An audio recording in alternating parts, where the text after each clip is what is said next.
we have another interview with a very special guest. Her name is Grace Johannes, and she is the 2019 National Champion in Lincoln Douglas. Welcome, Grace. Thank you. Yeah.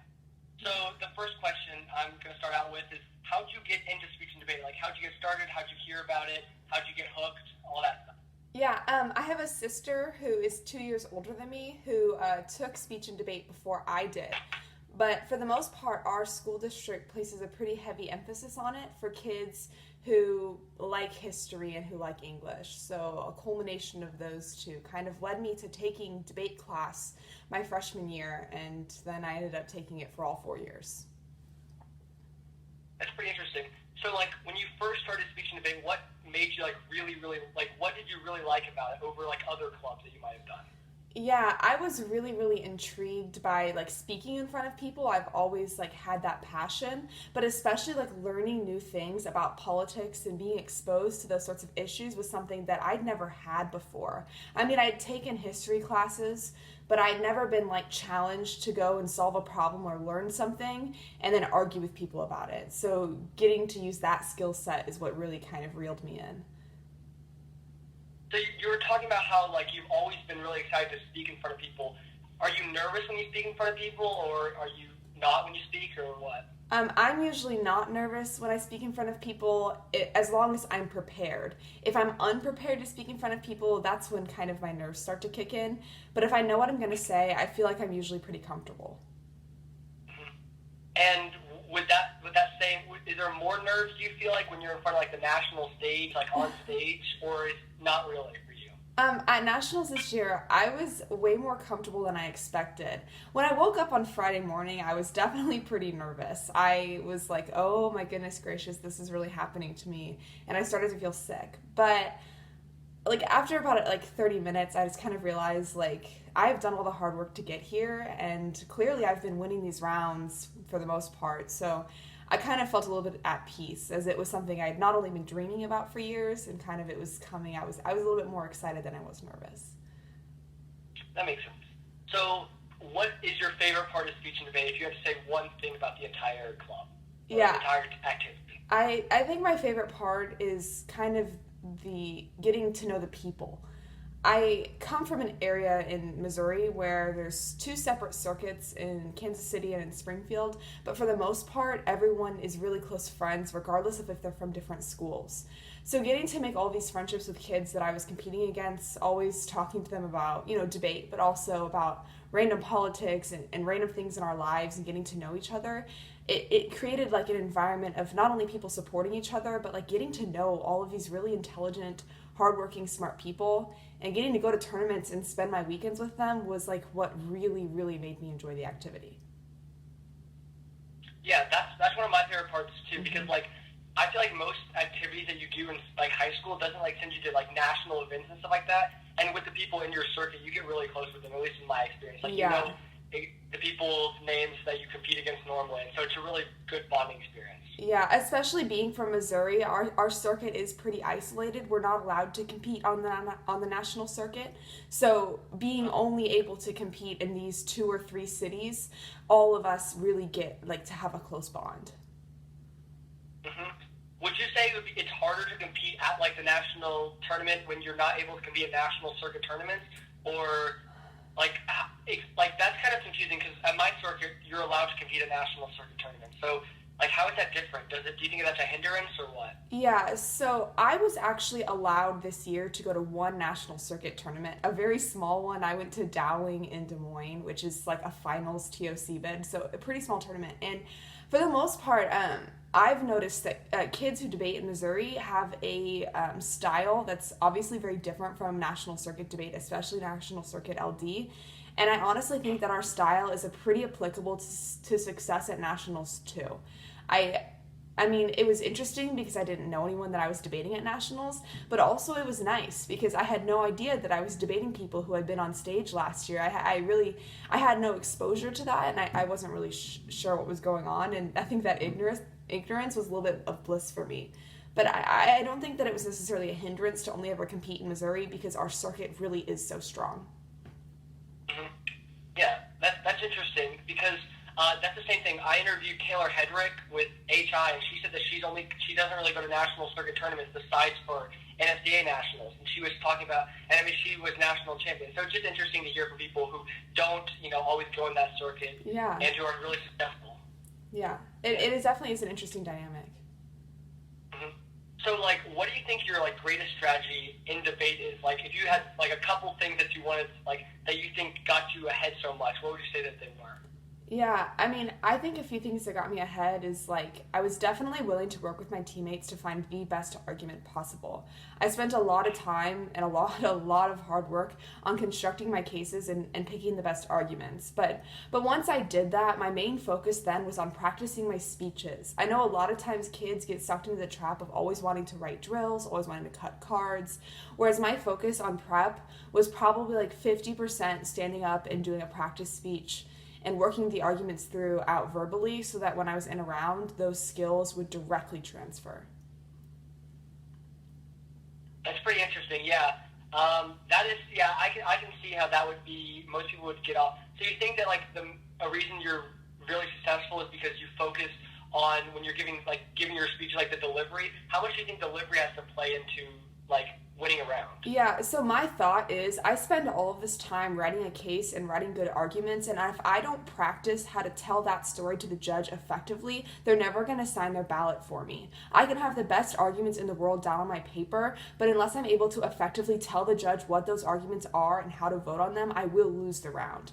So I think that practicing delivery, and delivery doesn't just mean sounding pretty and looking nice. I don't think that that's my goal. My goal is how to practice effective use of time and word choice and saying the things that matter and are impactful. Mm-hmm. So I know you can practice through your first speech, but once you get to those more rebuttal speeches, how do you practice giving your presentation for those speeches? Yeah, I debate myself or someone else. So. Oh, really? Yeah.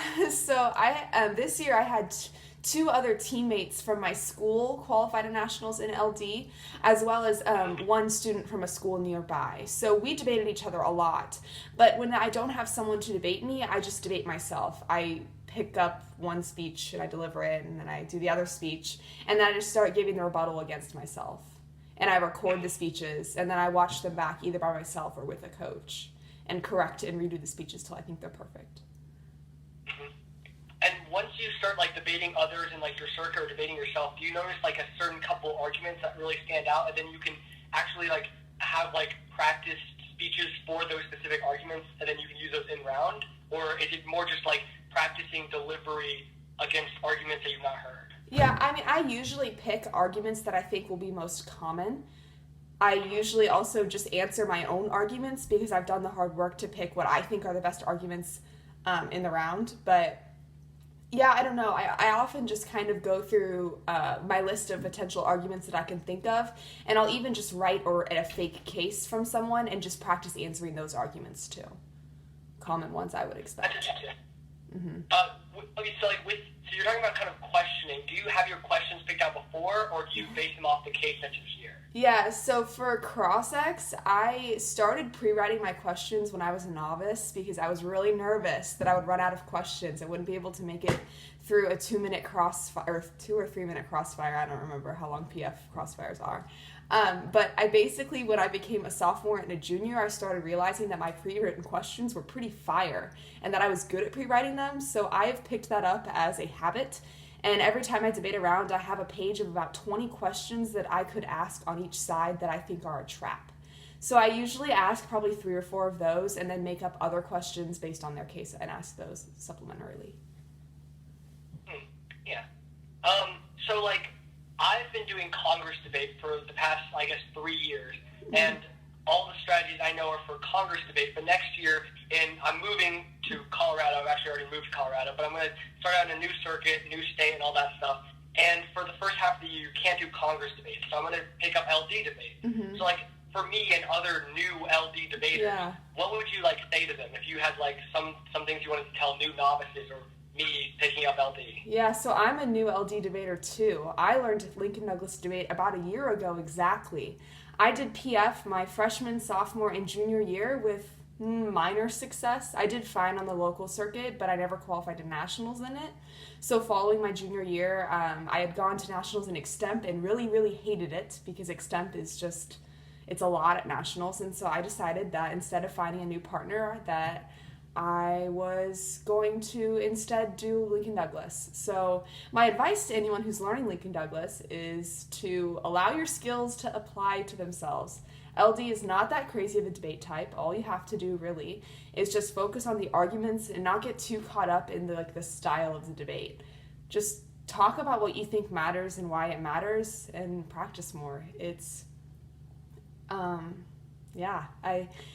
lot of kids, I think, get too focused on like the tech elements or too focused on the philosophy elements and think that Lincoln Douglas is some sort of monster. But I think in reality, a lot of Lincoln Douglas is being able to convince your judge about some specific argument that you're passionate about, and that you'll get a lot of success from that.